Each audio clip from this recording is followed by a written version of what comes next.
안녕하십니까. 부동산 결혼 감독관입니다. 220개 테마로 쌈싸먹기 테마 11번 설비 정착물 판단 기준입니다. 자, 이 정착물이라는 표현은 우리가 본 적 있지 않습니까? 민법 제99조 1항에 부동산은 토지 및 그 정착물이다 이렇게 등장을 했었습니다.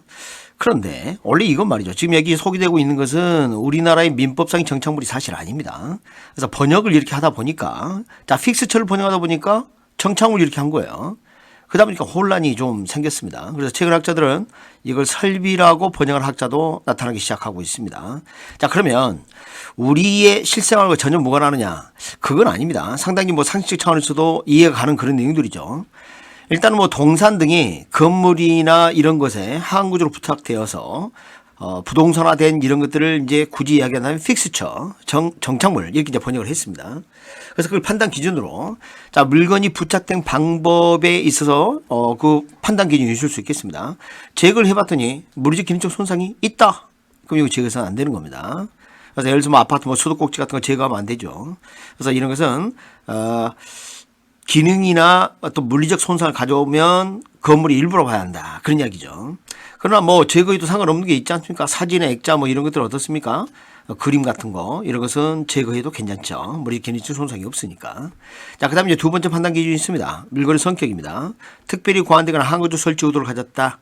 그럼 이것은 원래부터 그 목적에 맞게 만들어진 겁니다. 심지어는 이런 것도 생각해 볼 수가 있습니다. 교회에 가면 좀 의자들이 좀 특이하기도 합니다. 그래서 뒷부분에 책을 놓을 수 있도록 이런 공간을 만든다든가 뭐 이런 것들은 이제 교회에만 필요한 거죠. 예를 들어서 뭐 십자가라든가 뭐 이런 것들은 그 목적물에 특별히 고안된 항구적 설치 의도를 가진 그런 물건이라고 볼 수가 있겠죠. 그래서 이것은 설비 정착물로 볼 수가 있겠습니다. 자, 예를 들어서 뭐 시계탑이 시계 같은 시계를 제거해버리면 그건 뭡니까? 에펠탑입니까? 그래서 이것은 그 시계탑의 일부라 봐야 되겠죠. 그다음 당사자의 의도 보겠습니다. 자, 임대가치 진즉 목적이다. 자, 임대인은 많은 임대 수입을 얻어야 하는 게 목적인데 여기 어떤 걸 장착을 했다. 예를 들면 뭐 풀옵션 원룸 같은 걸 한번 생각해 보도록 합니다. 이런 같은 경우에는 세탁기라든지 기타 어떤 설비들이 많이 갖춰져 있죠. 그러면 그런 부동산은 임대료 비싸지 않겠습니까? 그것은 임대 대상물로서 정착물이 되는 거죠.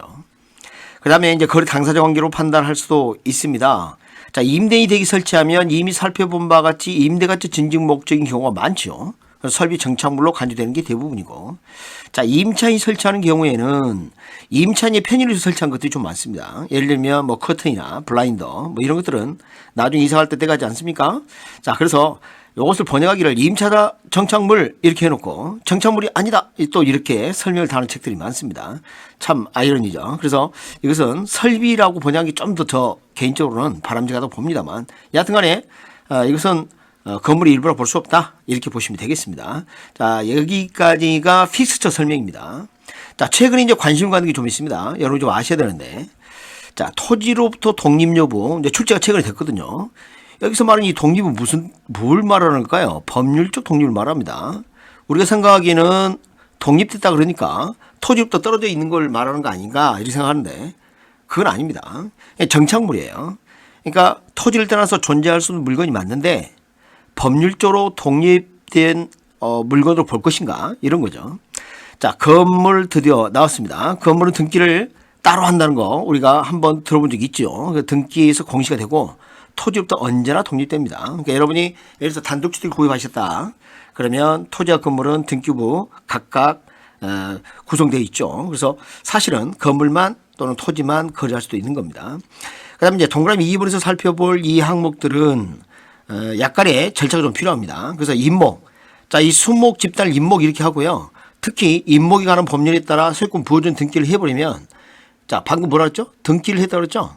그럼 이것은 독립된 건물과 같은 그런 성격을 갖게 되는 거죠. 그러니까 토지로부터 독립이 가능하게 됩니다. 그래서 여기다 저당 설정하거나 이런 방법을 취할 수도 있다는 거죠. 자, 그 다음에 이제 수목인데요. 이 수목 같은 경우에는 수목 집단이 기본적으로 내가 토지를 팔 때 팔리지 않은 것을 하고 싶다.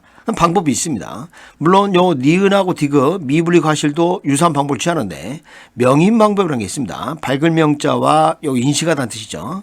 밝게 인식할 수 있는 어떤 관습법상 공시 방법을 갖춘다면 자, 예를 들면 뭐 울타리를 친다든가 리본을 달거나 뭔가 표식을 남기는 거죠. 그러면 이때는 토지 독립된 것으로 인정되게 되는데 문제가 있습니다. 아까 임목하고 다릅니다. 임목은 등기부가 있었죠. 그러니까 저당 설정이 가능한데 이 수목의 경우는 저당 대상은 될 수 없습니다. 단지 관수법상 독립된 것으로 인정해 줄 뿐입니다.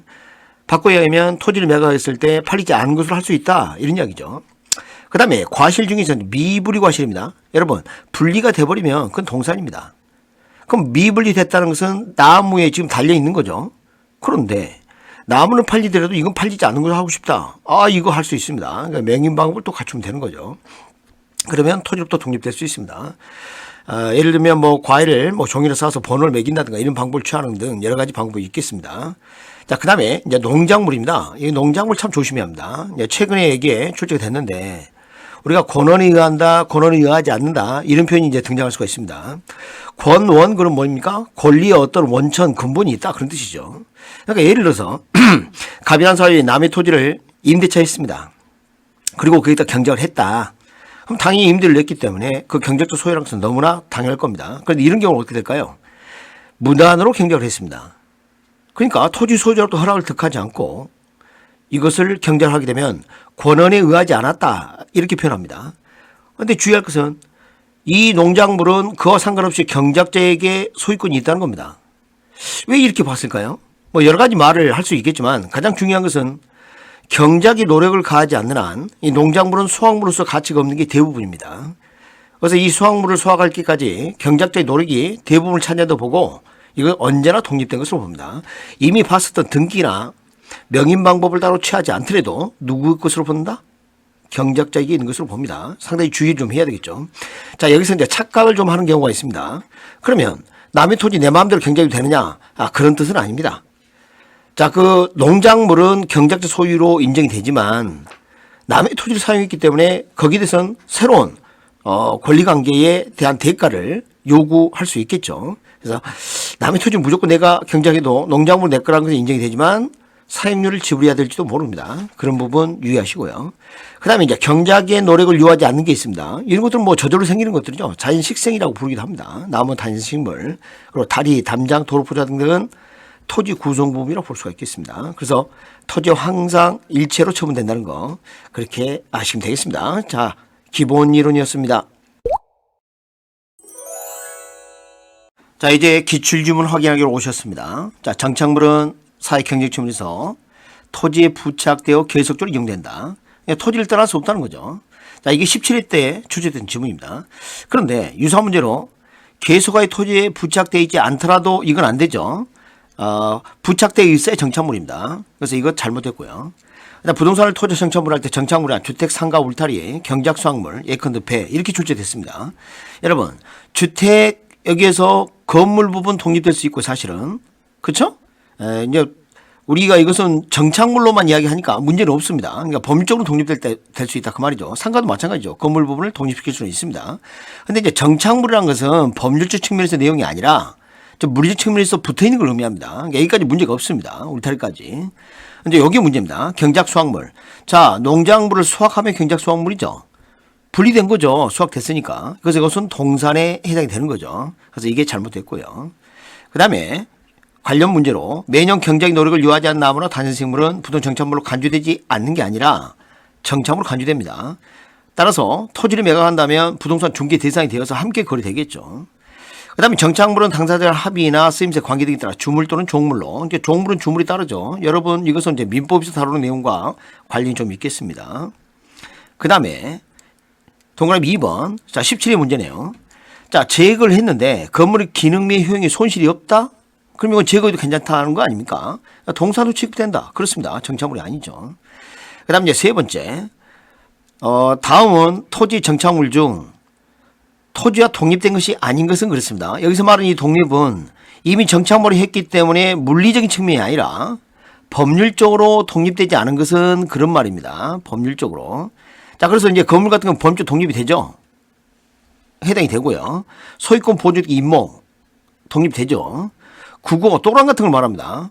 이것은 독립되지 않습니다. 토지가 팔리면 같이 팔린다고 봐야겠죠. 맹인 방법을 구비한 수목. 이거 독립된다고 배웠었죠. 임목이라고 부른다. 자, 임목이 아니라 이때는 수목 집단인데 독립된다 그랬죠. 자, 권원에 의해 타인의 토지. 자, 권원에 의하든 의하지 않든 타인의 토지 재배 농작물은 무조건 독립되는 거죠. 독립되는 거죠. 독립되지 않은 것은 국어 이게 되겠습니다. 그 다음에 정착물은 토지와 서로 다른 부동산을 간주되니까 토지 일부를 간주되는 것으로 나눌 수 있다. 그렇죠. 자, 그 다음에 토지 정착물, 토지 독립된 물건은 취급되는 거 없다? 있었지 않습니까? 이게 틀렸죠. 자, 그 다음. 임차인의 정착물. 자, 이게 이제 좀 문제입니다. 그래서 임차인의 정착물은 부동산, 그러니까 우리나라 민법으로 친다면 부동산이겠죠. 부동산을 간주되는 것이 원칙이 아니라 동산으로 간주된다고 봐야 되겠습니다. 그리고 토지 소유권의 공시 방법은 등기이다. 이것은 우리가 2차 과목에서 배우는 그런 내용 아니겠습니까? 자, 지금까지 기출주문 확인하겠습니다.